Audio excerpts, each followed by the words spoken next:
Welcome to Affairs Cloud. My name is Vikas Rana. We are one-stop solution for current affairs. You can find our Crack Current Affairs course on our application exclusively for current affairs, where you will be getting daily, weekly and monthly current affairs on regular basis. You can use code VIKAS10 to get additional 10% discount while purchasing the course. This video is available both in English and Hindi. The timestamp for both English and Hindi are mentioned in the description of each video. You can contact us on the number provided or mail provided. Also follow us on Telegram and Instagram, and the link for the same is provided in the description of each video.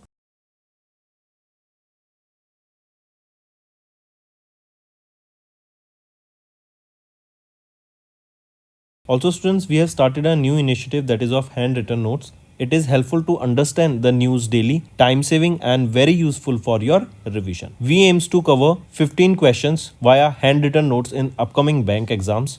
These handwritten notes are available on daily current affairs content PDF at our mobile application and website careerscloud.in. Only our Crack Current Affairs subscribers will be able to access these handwritten notes. A sample PDF of the handwritten notes will be available in the description. Hello students, तो आज की video में हम बात करेंगे science and technology topic के of July month. Important session रहेगा, and तक बने रहिएगा। अगर आपने अभी तक अभी सब्सक्राइब नहीं किया तो जल्द से जल्द जाके सब्सक्राइब कर लीजिए। We are one stop solution for current affairs. पहला क्वेश्चन है, उस अर्थ ऑब्जर्वेशन सैटेलाइट का नाम बताओ जो कि जापान के द्वारा लॉन्च की जाएगी using their H3 launch vehicle. And question पूछा जा सकता है कि ये H3 लॉन्च व्हीकल किस ऑर्गेनाइजेशन की है, तो ये जाक्सा की है, space agency of Japan. Right, तो नाम पूछा गया है उस अर्थ ऑब्जर्वेशन सैटेलाइट का जो कि H3 लॉन्च व्हीकल की मदद से लॉन्च किया जाएगा ऑफ जैक्सा। तो उस सैटेलाइट का नाम है दाइची 4। नेक्स्ट, उस कंपनी या ऑर्गेनाइजेशन का नाम बताओ जिन्होंने रिसेंटली पार्टनर किया है मॉस चिप एंड सोशियोनेक्स के साथ for design and development of high performance computing processor called AUM। तो कौन बनाएगा ये high performance computing processor AUM को? ये किसके साथ पार्टनर किया है, किस कंपनी ने पार्टनर किया है मॉस चिप एंड सोशियोनेक्स के साथ? तो वो है CDAC, centre for development of advance computing ने टाई अप किया है इनके साथ। एंड जो ये AUM प्रोसेसर रहेगा ना, ये आर्म्स टेक्नोलॉजी पे बेस्ड होगा। 5 नैनोमीटर टेक्नोलॉजी नोड्स रहेंगे इसमें। एंड इनका एम रहेगा, इस पार्टनरशिप का एम रहेगा कि इन चिप्स को, इन AUM प्रोसेसर्स को यहाँ पे डिज़ाइन किया जाए, डेवलप किया जाए एंड प्रोड्यूस किया जाए। नेक्स्ट, उस स्पेसक्राफ्ट का नाम बताओ जो कि इंडिया का पहला space based solar observatory mission है जिन्होंने कंप्लीट किया first halo orbit around the sun earth Lagrange point L1।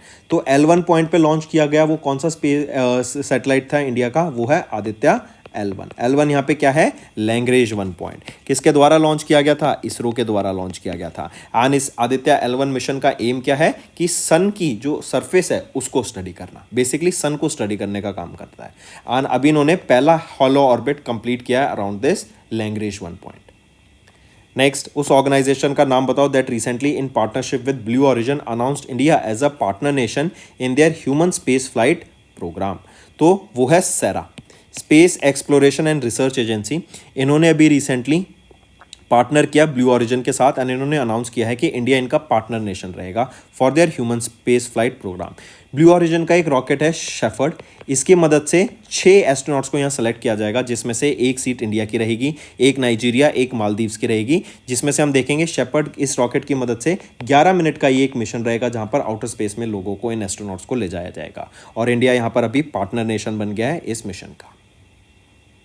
Next, NASA launch करेगा भी एक टेलीस्कोप जिसका नाम क्या रहेगा, जो 2040 में लॉन्च किया जाएगा, जो कि एलियंस को एंड इनहेबिटेड प्लैनेट्स जो हमारे सोलर सिस्टम के बियॉन्ड है उनको स्टडी करने का काम करेगा। तो क्या नाम रहेगा इस टेलीस्कोप का? Habitable world observatory. ये एक्स्ट्रा टेरिटोरियल लाइफ जिसको हम एलियंस कहते हैं इनको सर्च करने का काम करेगा। 2040 में इसको लॉन्च किया जाएगा। एंड किसके द्वारा लॉन्च किया जाएगा? नासा के द्वारा इसको लॉन्च किया जाएगा। नेक्स्ट आ जाते हैं, इन जुलाई 2024 रॉसकॉस्मॉस जो रशिया की स्टेट कॉर्पोरेशन है फॉर स्पेस एक्टिविटीज़ या फिर रशिया की स्पेस एजेंसी है, इन्होंने बोला कि हम रशियन ऑर्बिटल स्टेशन को लॉन्च करेंगे कब तक? 2033 तक। याद रखेंगे ये स्पेस स्टेशन रहेगा रशिया का, रशियन ऑर्बिटल स्टेशन। यहीं पे आप मुझे बताओ इंडिया के स्पेस स्टेशन का क्या नाम रहेगा? अभी हमने कल परसों ही पढ़ा था इसके बारे में। एंड इसमें 5 मॉड्यूल्स रहने वाले हैं। एंड इसी के साथ साथ बताओ कि ये जो मॉड्यूल्स हैं, जो फाइनल मॉड्यूल है वो कौन से ईयर में भी लॉन्च किया जाएगा? तो ये आपका होमवर्क रहेगा, नीचे कमेंट करके ज़रूर बताना। नेक्स्ट, टर्की, इनके द्वारा पहली इंडिजीनियस कम्युनिकेशन सैटेलाइट को लॉन्च किया गया जिसका नाम है टर्कसैट 6A। इसको स्पेसएक्स के फैल्कन 9 रॉकेट की मदद से लॉन्च किया गया। तो ये जो टर्कसैट 6A है ना, इसको डेवलप किया गया है किसके द्वारा? एसएलसेन के द्वारा इसको डेवलप किया गया है, मार्क करेंगे। Next, France, Germany, Italy and Poland, इन्होंने भी एक LOI letter of intent sign किया कि ये जॉइंटली डेवलप करेंगे क्या। एंड ये जो initial letter of intent sign किया गया है during the NATO 75th anniversary summit जो कि वाशिंगटन DC USA में हुई थी उसके दौरान। तो इन्होंने जॉइंटली डेवलप यहाँ पे जॉइंटली एक लेटर ऑफ इंटेंट साइन किया जो कि आपका लॉन्ग रेंज क्रूज मिसाइल्स को डेवलप करने के लिए, राइट। अभी हम जानते हैं कि वॉर लाइक सिचुएशन चल रही है वर्ल्ड वाइड, तो ऐसे में ये खुद को प्रोटेक्ट करने के लिए, ये लॉन्ग रेंज क्रूज मिसाइल्स को डेवलप करने के लिए इन्होंने ये एक लेटर ऑफ इंटेंट साइन किया है। किन कंट्रीज ने? France, Germany, Italy and Poland ने। नेक्स्ट, उस यूरोपियन स्पेस एजेंसी के नए हैवी लिफ्ट रॉकेट का नाम बताओ that has been recently launched into space for the first time from Europe spaceport in French Guiana. French Guiana से इसको launch किया गया था। पूछा जा रहा है कि उस हैवी लिफ्ट रॉकेट का नाम बताओ जो कि यूरोपियन स्पेस एजेंसी के द्वारा लॉन्च किया गया था। तो क्या नाम रहेगा उसका? वो है Ariana 6 rocket. Next, name the company that recently launch the 4 new anti drone product जिनका नाम है हॉकाई, बारबरिक, स्थिर स्टेप 640 एंड प्रशस्ता। तो किन के द्वारा लॉन्च किया गया है? जेन टेक्नोलॉजीज के द्वारा इसको लॉन्च किया गया है। अगर हम बात करें जेन टेक्नोलॉजीज, ये एक anti drone technology and defence training solutions provider है पुणे महाराष्ट्र में। इन्होंने ये 4 प्रोडक्ट्स को लॉन्च किए हैं। हॉकाई जो रहेगा ये एक एंटी ड्रोन सिस्टम रहेगा विद न्यूमरस सेंसर्स। बारबरिक ये वर्ल्ड का lightest remote control weapon station रहेगा।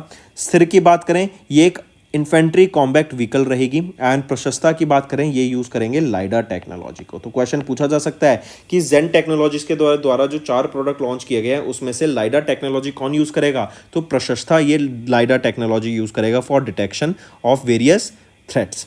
अगर लाइडर की बात करें, लाइडर क्या है? लाइट डिटेक्शन एंड रेंजिंग, मतलब लाइट को छोड़ा जाता है, राइट, किसी पॉइंट पे पॉइंट किया जाता है, जब वो वहां से वापस टकरा के आती है तो उनका जो डिस्टेंस नापा जाता है उसके बेसिस पे यहाँ पर आपकी सारी कैलकुलेशंस की जाती हैं। तो ये है लाइडा टेक्नोलॉजी। नेक्स्ट, किस कंपनी ने रिसेंटली रिसीव किया authorisation from in space to provide ground station as a service? तो किस कंपनी ने ऑथराइजेशन प्रोवाइड किया है इन स्पेस के द्वारा? किसको मिला ये ऑथराइजेशन? ये है ध्रुवा स्पेस प्राइवेट लिमिटेड को ये अभी अप्रूवल मिल गया फ्रॉम इन स्पेस कि ये ground station as a service यहाँ पे प्रोवाइड कर सकते हैं।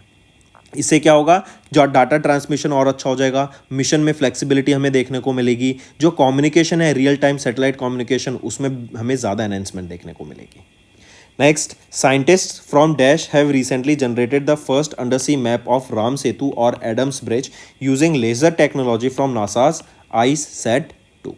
तो साइंटिस्ट कहाँ के हैं ये? तो याद रखेंगे नासा के साइंटिस्ट ने अभी इंडिया और श्रीलंका के बीच में जो ब्रिज कहते हैं उसको हम राम सेतु कहते हैं, उसी को हम एडम्स ब्रिज के नाम से कहते हैं, राइट। तो उसका जो अंडरसी मैप है, तो पानी के नीचे जो एरिया है, जो जगह है, जो आपका हम कह सकते हैं जो सरफेस है, उसको मैप किया गया है। एंड उसको मैप किया गया नासा की ICESat-2 सैटेलाइट की मदद से, करेक्ट, ये यूजिंग द लेजर टेक्नोलॉजी। पूछा जा रहा है साइंटिस्ट ये किन के साइंटिस्ट ने? तो नासा के साइंटिस्ट ने ये मैपिंग की है।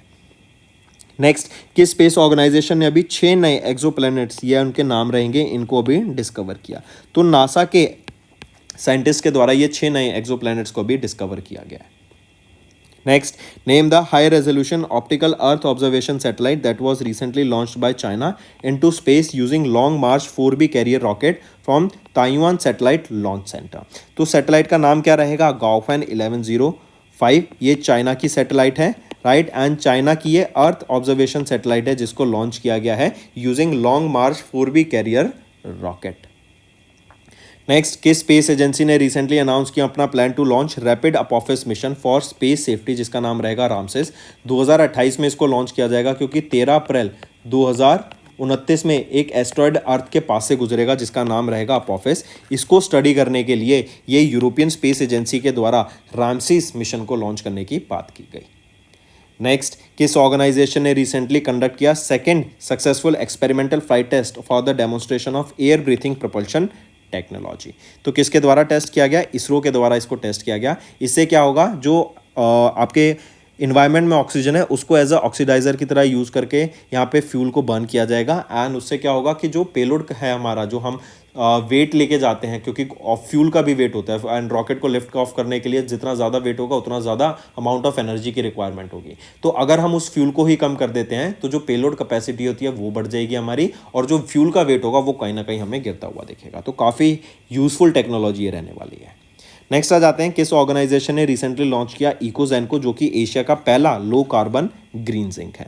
तो हिंदुस्तान जिंक लिमिटेड के द्वारा ये इंडिया वर्ल्ड एशिया का पहला लो कार्बन ग्रीन जिंक को लॉन्च किया गया। रिन्यूएबल एनर्जी से इससे बनाया जाएगा एंड इसका जो कार्बन कंटेंट रहेगा ना, जो कार्बन फुटप्रिंट रहेगा 75% लोअर है of the global average. Next, what is the name of the giant planet orbiting a nearby star similar to the sun, जिसको अभी डिस्कवर किया गया astronomers from IIT Kanpur assistant professor Prashant Pathak की team के द्वारा। तो इसका नाम क्या रहेगा, एप्सिलॉन इंडी एपी। ये वो जाइंट प्लेनेट का नाम है जो कि nearby sun similar to that of a sun के अभी स्टार के रिवॉल्व कर रहा है एंड आईआईटी कानपुर की एस्ट्रोनॉमर्स की टीम जिसको लेड किया गया असिस्टेंट प्रोफेसर प्रशांत पाठक जी के द्वारा डिस्कवर किया गया है। तो दोस्तों ये थे हमारे आज के important current affairs for science and technology. अब आ जाते हैं कुछ रिवीजन पार्ट पर जो कि आपकी लर्निंग में हेल्प करेगा। नेक्स्ट, किस इंडियन फर्म ने रिसेंटली साइन किया एक MoU with France based aerospace leader Thales to advance the growth and innovation in India's drone ecosystem. तो गरुड़ा एरोस्पेस प्राइवेट लिमिटेड इन्होंने एमओयू साइन किया है थेल्स के साथ, जो कि एक फ्रांस बेस्ड एरोस्पेस लीडर है, ताकि ग्रोथ एंड इनोवेशन के ऊपर काम किया जा सके इन India's drone ecosystem. Next, who has been recently reappointed as the managing director and chief executive officer of Unity Small Finance Bank। आने वाली 2 साल के लिए इनको यहाँ पे रीअपॉइंट किया गया है। तो कौन है ये है इंद्रजीत कमोत्रा। नेक्स्ट, यहीं पे अगर मैं बात करूं अनुज त्यागी की, तो अनुज त्यागी ये HDFC अर्गो लाइफ इंश्योरेंस के HDFC Ergo general insurance company के ये MD एंड CEO अपॉइंट किए गए थे 1 जुलाई से। नेक्स्ट, अभी cabinet committee on economic affairs ने अप्रूव किए 8 national high speed road corridor project को with a length of 936 kilometres for 50,655 crore rupees across India. Next, which of the following Indians was recently selected as the crew members for the Axiom 4 mission to International Space Station। तो वो हैं Subhanshu Shukla and Prashanth Balakrishnan Nair. इन दोनों को appoint किया गया है as the crew for Axiom 4 mission to ISS। Next, who has recently taken charge as the Director General of the Assam Rifles। Assam rifles ये ओल्डेस्ट पैरामिलिट्री फोर्स है एंड इन्हीं को सेंटिनल्स ऑफ नॉर्थ ईस्ट के नाम से भी जानते हैं। तो कौन यहाँ पे डायरेक्टर जनरल बने हैं असम राइफल्स के, तो ये हैं विकास लखेरा, राइट। ये डायरेक्टर जनरल बने हैं असम राइफल्स के। Next, who has recently named as the chief adviser of the Bangladesh interim government by the president Mohammed Shahabuddin. तो वो है मोहम्मद यूनस, राइट। ये नए चीफ एडवाइजर बने हैं इंटर्म बांग्लादेशी गवर्नमेंट के। Next, name the Chinese American physicist who became the second youngest scientist to receive Nobel prize for physics in 1957 and इनका निधन हो गया इन अगस्त 2024। तो कौन थे ये हैं सुंग डाओ ली, करेक्ट। चाइनीज अमेरिकन साइंटिस्ट थे, 97 की एज में इनका निधन हो गया एंड 1957 में ये यंगेस्ट साइंटिस्ट बने थे जिनको नोबेल प्राइज फॉर फिजिक्स से सम्मानित करा गया था। नेक्स्ट, किस कंपनी ने रिसेंटली रिसीव किया approval from Indian navy to construct 6 advance submarines in partnership with Germany's thyssenkrupp marine systems under the project 75I initiative. तो ये कौन बना रहा है ये एडवांस सबमरीन्स, तो मडगांव डॉक शिप बिल्डर्स इन्होंने पार्टनर किया जर्मनी की थिस्क्रुप मरीन सिस्टम्स के साथ, ताकि 6 एडवांस सबमरीन्स को डेवलप की जा सके और ये डेवलप की जाएंगे under project 75I। Next, which of the following are the 3 Indian Ocean geographical structures named by IHO and IOC of UNESCO। तो ये इंडियन ओशन में ये 3 स्ट्रक्चर्स अभी डिस्कवर किए गए हैं जिनका नाम है Ashoka seamount, Chandragupta ridge and Kalpataru ridge, and इनकी नेमिंग यहाँ पे रिकमेंड की गई थी हमारे इंडिया के द्वारा। Next, who is the chairperson of the 10 member expert committee जो कि अभी कॉन्स्टिट्यूट की गई थी RBI के द्वारा to benchmark their statistics with global standards. तो जो भी स्टैटिस्टिक्स है, डाटा एनालिस्टिक्स है, राइट, जो भी डैशबोर्ड पे हम डाटा लाते हैं, जो भी उसका एनालिसिस करते हैं, उसको ग्लोबल स्टैंडर्ड के साथ लाना चाहिए। तो इसके लिए RBI ने एक 10 मेंबर की कमेटी सेटअप की गई। उस कमेटी को हेड कौन करेंगे, MD Patra, माइगल दिपात्रा Patra ji. Next, which of the following points are correct with respect to the revised regulations for NBFC peer-to-peer lending? अगर यहाँ पे ऑप्शंस देखें, option A and option A B C सही है, बी गलत है। बी कह रहा है आरबीआई ने इम्पोज किया setting cap of the aggregate exposure on of a lender to all the borrowers through P2P platforms restricting it to 20 lakh rupees. तो नहीं, 20 लाख रुपीज़ नहीं, इसकी जो लिमिट है अब restricted to 50 lakh rupees. Next, which of the following point are correct with respect to the 70th national film award. यहाँ पर देखें तो option B and option C सही है, ए गलत है। ए कह रहा है जो मलयालम फिल्म अतम है, राइट, डायरेक्टेड बाय आनंद अरकेसी, इसको अवार्ड दिया गया बेस्ट नॉन फीचर फिल्म का अवार्ड। नहीं, तो इनको बेस्ट फीचर फिल्म के अवार्ड से सम्मानित किया गया है। अब ऑप्शन ए आपका ठीक है, बाकी ऑप्शन बी एंड सी तो ठीक ही है। Next, who has been recently appointed as the permanent representative of India to United Nations in New York, USA।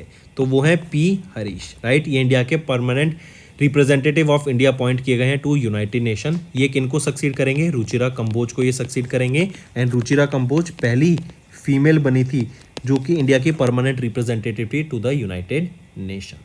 Which country successfully launched the first low Earth orbit synthetic aperture radar satellite in August 2024?